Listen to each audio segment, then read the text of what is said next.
General Wakeruzzaman সেনাপ্রধান হিসেবে নিয়োজিত আছেন। গত বছর তিনি নিয়োগপ্রাপ্ত হয়েছেন 24শে জুন। তিনি 2027 সালের 23শে জুন পর্যন্ত সেনাপ্রধান হিসেবে দায়িত্ব পালন করবেন। তাকে 3 বছরের জন্য সেনাপ্রধান হিসেবে নিয়োগ দেওয়া হয়েছে। কিন্তু ইতিমধ্যে একটা সরব উঠেছে যে সেনাপ্রধান অপসারণ। বিশেষ করে দেশবিরোধী একটি গোষ্ঠী বেশ কিছুদিন যাবৎ আওয়াজ তুলে যাচ্ছে। আমি দেশ বিরোধী যদি বলি, পিনাকি ভট্টাচার্য তো এর মধ্যে একাধিক ভিডিওতেই বলেছেন যে জেনারেল ওয়াকারের অপসারণ চান, অপসারণ করতে হবে। পিনাকির কথায় অনেক কিছু চলে এখন। এই দেশটা শুধু ইউনূস চালাচ্ছে তা নয়, পিনাকিরাও চালায়। সেই জায়গায় সেনাপ্রধানের অপসারণ চান এবং জামাতপন্থীরা বর্তমান সেনাপ্রধানের অপসারণ চান। এই সেনাপ্রধান থাকলে অনেক কিছু করা যাচ্ছে না, যার কারণে অপসারণ চান। কিন্তু এই জামাতিদের সাথে, জঙ্গিদের সাথে যুক্ত হয়েছে এই মুহূর্তে প্রগতিবাদীদেরও একটি বিরাট অংশ। কিন্তু জেনারেল ওয়াকারুজ্জামানকে যদি অপসারণ করা হয়, আপনারা চান যদি যে অপসারণ করুক, সর্বস্তরে আওয়াজ তোলেন যদি অপসারণ করুক, তাহলে কি ঘটবে? তারপরে সেনাপ্রধান কে হবে? তারপরে সেনাপ্রধান যদি আমরা নিয়ম অনুযায়ী বলি, আইন অনুযায়ী বলি, তাহলে সেনাপ্রধানের সমব্যাস সেনাপ্রধান জেনারেল ওয়াকারুজ্জামান 13তম বিএমএ লং কোর্সের ছিলেন। তার ব্যাচমেট কিংবা তার 2-1 ব্যাচ পরের যারা ছিলেন তাদের, অর্থাৎ সিনিয়র যে লেফটেন্যান্ট জেনারেল যারা ছিলেন, lieutenant general Mujibur Rahman, lieutenant general Saiful Alam, lieutenant general Tabrez, তাদেরকে কিন্তু অবসরে পাঠিয়ে দেওয়া হয়েছে। অন্যান্য বাহিনীতেও অবসরে পাঠিয়ে দেওয়া হয়েছে, যেমন পুলিশ বাহিনীর সকল অতিরিক্ত আইজিপি কে অবসরে পাঠানো হয়েছে 5 আগস্ট ক্ষমতা পরিবর্তনের পরে। এমনি ভাবে সেনাবাহিনীতে জেনারেল ওয়াকারুজ্জামানের পরে যারা ছিলেন তারা কিন্তু এখন নেই। তারপরে জেনারেল ওয়াকারুজ্জামানের কয়েক ব্যাচ পরে থেকে আছেন। যেমন নিয়ম অনুযায়ী যদি বলেন, জ্যেষ্ঠতার ভিত্তিতে যদি বলেন, জেনারেল ওয়াকারুজ্জামানের পরে যিনি সর্বজ্যেষ্ঠ তিনি হচ্ছেন লেফটেন্যান্ট জেনারেল মিজানুর রহমান শামীম। তিনি chief of general staff CGS হিসেবে এই মুহূর্তে কর্মরত আছেন। তিনি 17তম বিএমএ লং কোর্সের চাকরিতে ঢুকেছেন। তিনি সর্বজ্যেষ্ঠ। ধরুন জেনারেল ওয়াকারকে সরিয়ে দিলেন, জ্যেষ্ঠতার ভিত্তিতে যদি কাউকে সেনাপ্রধান করতে হয় তাহলে মিজানুর রহমান শামীমকে করতে হবে। এরপরে যারা আছেন তারা একেবারে জুনিয়র। এই যে 5 আগস্ট সরকার পরিবর্তনের পরে 2 জনকে লেফটেন্যান্ট জেনারেল করা হয়েছে। এছাড়া বাকি যে আর 2 জন আছেন তারাও 1 বছর আগে লেফটেন্যান্ট জেনারেল হয়েছেন। যেমন লেফটেন্যান্ট জেনারেল মোহাম্মদ শাহিনুল হক, তিনি এনডিসি ন্যাশনাল ডিফেন্স কলেজের কমান্ড্যান্ট হিসেবে আছেন। তিনি 20তম বিএমএ লং কোর্সের। মিজানুর রহমান শামীমকে যদি না করা হয়, জ্যেষ্ঠতা যদি ডিঙ্গানো হয়, অনেক সময় সেনাবাহিনীতে এমন ঘটনাও ঘটেছে যে জ্যেষ্ঠতা ডিঙ্গিয়ে সেনাপ্রধান করা হয়েছে, তাহলে শামীমকে যদি পাস করেন তাহলে মোহাম্মদ শাহিনুল হককে সেনাপ্রধান করতে হবে। এরপরে যদি তাকেও পাস করেন তাহলে lieutenant general SM Kamrul Hasan, যিনি 1 বছর আগে 2023 সালে লেফটেন্যান্ট জেনারেল পদে পদোন্নতি প্রাপ্ত হয়েছেন, তিনি এখন সশস্ত্র বাহিনীর প্রিন্সিপাল স্টাফ অফিসার হিসেবে দায়িত্বরত আছেন। তিনি 21তম বিএমএ লং কোর্সের চাকরিতে ঢুকেছেন। এরপরে 2 জন লেফটেন্যান্ট জেনারেল আছেন, একজন 23তম, একজন 24তম বিএমএ। এই 2 জনকে আওয়ামী লীগ সরকার পতনের পরে পদোন্নতি দিয়ে লেফটেন্যান্ট জেনারেল করা হয়েছে। তারা একদম সর্বকনিষ্ঠ, একদম junior. Lieutenant general Faizur Rahman বহুল আলোচিত, তাকেও আপনারা তার নামও ইতিমধ্যে শুনেছেন যে তিনি QMG কোয়ার্টার মাস্টার জেনারেল হিসেবে আছেন। তিনি 23তম বিএমএ লং কোর্সের। উপরের 3 জনকে ডিঙ্গিয়ে যদি করতে হয় তাহলে তাকে করতে হবে। ধরুন 4 জন লেফটেন্যান্ট জেনারেলকেই ডিঙ্গালেন, তাহলে কাকে করতে হবে? লেফটেন্যান্ট জেনারেল মাইনুর রহমান, যিনি 24তম বিএমএ লং কোর্সে চাকরিতে ঢুকেছেন। তিনি army training and doctoring commander মমিনশাহী সেনানিবাস অর্থাৎ ময়মনসিংহ সেনানিবাসে কর্মরত আছেন GOC হিসেবে। এই 24তম ব্যাচের মোহাম্মদ মাইনুর রহমান, অর্থাৎ 5 জন লেফটেন্যান্ট জেনারেল, তাদের মধ্য থেকে সেনাপ্রধান করতে হবে। কিন্তু তারা জুনিয়র, এখন প্রশ্ন হচ্ছে, পুলিশে অতিরিক্ত আইজিপি সবাইকে অবসরে পাঠানোর কারণে পুলিশের আইজিপি করা হয়েছে বাইর থেকে এনে বাহারুল আলম, যার বয়স এখন 65 বছর। পুলিশের আরেকটি খুব গুরুত্বপূর্ণ unit DMP commissioner Sheikh Sajjad Ali, সব জ্যেষ্ঠদেরকে অবসরে পাঠানোর কারণে, অতিরিক্ত আইজিপিদের অবসরে পাঠানোর কারণে ডিএমপি কমিশনারও বাইরে থেকে এনে ডিএমপি কমিশনার করা হয়েছে। তার বয়স 65 বছর, অর্থাৎ চাকুরির বয়স পেরিয়ে গেছেন আরো 5-6 বছর আগে।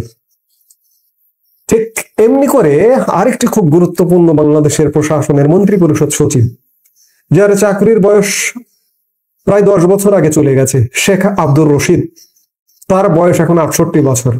তাকে এই যে পরিবর্তিত সময়ে বাইরে থেকে ডেকে এনে মন্ত্রী পরিষদ সচিব করা হয়েছে, এবং তার মতো বেশ কিছু মানুষকে এরকম 65, 67, 68 বছর বয়সে 82 ব্যাচ, 84 ব্যাচ, 83 বিসিএস ব্যাচের মানুষদেরকে সিনিয়র সচিব করা হয়েছে। আজকে প্রশ্ন হচ্ছে যে সেনা প্রধানের পরে যে পদগুলো আছে, মিজানুর রহমান শামীম ছাড়া, 17তম ব্যাচ ছাড়া পরের গুলো যারা আছেন তারা সব জুনিয়র, মোস্ট জুনিয়র। নিয়ম অনুযায়ী যদি তাদের মধ্য থেকে সেনাপ্রধান করা হয়, আদৌ কি করা হবে? পুলিশে যদি বাহির থেকে আনা হয়, মন্ত্রী পরিষদ সচিব যদি বাহির থেকে আনা হয়, তাহলে আপনারা যারা জেনারেল ওয়াকারুজ্জামানের অপসারণ চাচ্ছেন, তাদের কপালে এমন ঘটনা ঘটবে, বাইরে থেকে চলে আসবে। বাইরে থেকে এমন কেউ আসবে যে জামাত বা জঙ্গিরা, দেশবিরোধীরা যেটি চায় সেরকম কেউ আসবে। আপনারা নিশ্চয়ই জানেন যে, আমি একটা উদাহরণ দিচ্ছি, এরকম আরো বেশ কিছু সেনা কর্মকর্তা আছে যারা জামাতপন্থী। গোলাম আজমের ছেলে আব্দুল্লাহ আমান আজমি, যিনি ব্রিগেডিয়ার জেনারেল হিসেবে অবসর গ্রহণ করেছেন, এমন কাউকে যদি সেনা প্রধান করা হয়, তাহলে আপনাদের কি ঘটবে? যারা জেনারেল ওয়াকারুজ্জামানকে অপসারণ চাইছেন, 3 দিন আগে এই আব্দুল্লাহ আমান আজমি একটা সাক্ষাৎকার দিয়েছেন, যেখানে তাকে প্রশ্ন করা হয়েছিল যে আপনি তো অনেক আগে ব্রিগেডিয়ার জেনারেল হিসেবে অবসর নিয়েছেন, এখন চাকরিরত থাকলে আপনি তো সেনাপ্রধান হতেন, এখন যদি আপনাকে দায়িত্ব দেওয়া হয় তাহলে কি হবে? ব্রিগেডিয়ার জেনারেল হিসেবে দায়িত্ব পালন করেছিলেন। প্রটোকল অনুযায়ী আপনার এতদিনে সেনাপ্রধান অনেক আগেই হয়ে যাওয়ার কথা ছিল, বা সেই অন্যায়ভাবে আপনাকে বরখাস্ত করা হয়েছিল 2009 সালে, এবং এখন পরবর্তীতে সরকার আপনাকে অবসর দিয়েছে। আপনার কি ইচ্ছে হয় যে স্যার, মানে আবার আপনার এই প্রিয় বাহিনীতে ফিরে যেতে, বা আপনি মানে সেই আইনগতভাবে বা আপনি শারীরিকভাবে সেই ফিট আছেন কিনা?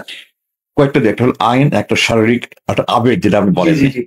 আপনি যদি আইন বলেন তাহলে আমার সরকারি চাকরির বয়স পার হয়ে যেতে সুযোগ নাই। আপনি যদি আবেগ বলেন, আর আরেকটা কি বললাম, আমি শারীরিকভাবে আমি এখনো 50-এর কম বলে আমার বয়স আমি ফিল করি। আমি নিজে এখন ঢাকা শহরে গাড়ি চালিয়ে বেড়াই, যেটা আমার বয়সে কেউ চালায় বলে আমি জানি না, এবং সবাই আশ্চর্য হয়। আমার এখন 67 চলছে। আমি ঢাকায় গাড়ি চালিয়ে বেড়াই। ঢাকা শহরে গাড়ি চালানো খুব কঠিন কাজ। এখন যেরকম ট্রাফিক ডিসিপ্লিন, গাড়ি চালিয়ে বেড়াচ্ছি, আমি ফিজিক্যালি যে কোনো কাজ করতে পারি। ফিজিক্যালি আমি ফিট, আবেগে আমি শতভাগা। আমাকে যদি মৃত্যু পর্যন্ত দায়িত্ব পালন করেন, আমি মৃত্যু পর্যন্ত দায়িত্ব পালন করতে পারি। আমি আমার যেটা বলি, আমার অনুপ্রেরণা মনে শিরা বছর রক্তবিন্দু একজন সৈনিক। I was born to be a soldier. So I'd love to die as a soldier. কিন্তু আবেগ দিতে সবকিছু হয় না। আইন অনুযায়ী এটার কোনো সুযোগ নাই। তবে সরকার চাইলে আইনের বাইরে অনেক কিছু করতে পারে। 1971 সালে জেনারেল ওসমানীকে, যিনি কর্নেল অবসরপ্রাপ্ত ছিলেন এবং তারপরে উনি এমপি হয়েছেন, উনাকে 4টা পদোন্নতি দিয়ে ওনাকে সেনাপ্রধান করা হয়েছে। এবং উনি যে বাহিনী কোনোদিন কমান্ড পায় না, আপনারা তো জানেন না, উনি আর্মি সার্ভিসেস করে লোক, যারা কোনোদিন যুদ্ধ করা তো দূরের কথা, কামানের গোলার আওয়াজে শোনে না, 20-25 মাইল দূরে থেকে যেটা শোনা যায়। তো উনি এএসসির অফিসার, পৃথিবীর ইতিহাসের কোথাও ব্রিগেড কমান্ডও করে না, আর সেই ডিভিশন বাদ দিয়ে উনি 3 বাহিনীর কমান্ডার হয়েছেন। তো সরকার চাইলে কত কিছু হতে পারে, আল্লাহ তো দিলে যেটা লেখা রেখেছে সেটাই হবে। এই জন্য আমি এটা নিয়ে পেরেশান নই। বাট আমাকে যদি সুযোগ দেওয়া হয় যে তুমি চাও কিনা, আমি জান দিয়ে দেবো সেনাবাহিনীর জন্য। তিনি বলেছেন যে এখন তো আমার আসলে দায়িত্ব পালনের কোনো সুযোগ নেই, নিয়ম অনুযায়ী, আইন অনুযায়ী নেই, কিন্তু সরকার চাইলে কি না পারে। অর্থাৎ তার মধ্যে মনে হয় একটা খায়েশও আছে। তিনি জেনারেল ওসমানীর উদাহরণ দিয়েছেন, 4টে পদ। জেনারেল ওসমানী কর্নেল থেকে অবসরে গেছিলেন, অবসর থেকে তাকে মুক্তিযুদ্ধের কমান্ডার করা হয়েছিল এবং সেনাপ্রধান করা হয়েছিল। সেই জায়গা থেকে উদাহরণ দিয়ে তিনি হয়তো বলতে চাইছেন যে সরকার যদি চায় তাহলে তো হতেই পারে। তো এই জেনারেল আজমিদের মতো কেউ যদি সেনাপ্রধান হয় তাহলে কি আপনাদের ভালো হবে? আপনারা যারা মনে করছেন জেনারেল ওয়াকারুজ্জামানকে অপসারণ করে এমন কাউকে, বাহিনীর বেশিরভাগ জুনিয়রদের হলো না, বাইরে থেকে আনা হলো। বাংলাদেশ সেনাবাহিনীতে এই স্বাধীন বাংলাদেশেও কিন্তু বাইরে থেকে এনে সেনাপ্রধান করারও নজির আছে। এই যে আজকে জেনারেল ওয়াকারুজ্জামান, তারই শ্বশুর জেনারেল মোস্তাফিজের কথা আপনাদের নিশ্চয়ই মনে আছে। 1996-2001 আওয়ামী লীগ সরকার যখন ক্ষমতায় ছিল তখন কিন্তু জেনারেল মোস্তাফিজ অবসরপ্রাপ্ত ছিলেন। অবসর থেকে তাকে নিয়ে এসে তাকে জেনারেল পদবি দিয়ে তাকে সেনাপ্রধান করা হয়েছিল।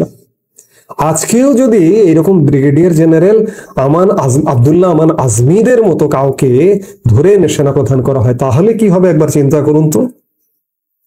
ব্রিগেডিয়ার জেনারেল আমান আজমি কে? আব্দুল্লাহ আমান আজমি, যিনি বাংলাদেশের জাতীয় সঙ্গীত পরিবর্তন করতে চান, যিনি বাংলাদেশের পতাকা পরিবর্তন করতে চান, যিনি দিন রাত পাকিস্তান জপেন। আপনারা কি সেই পরিণতি চাইছেন?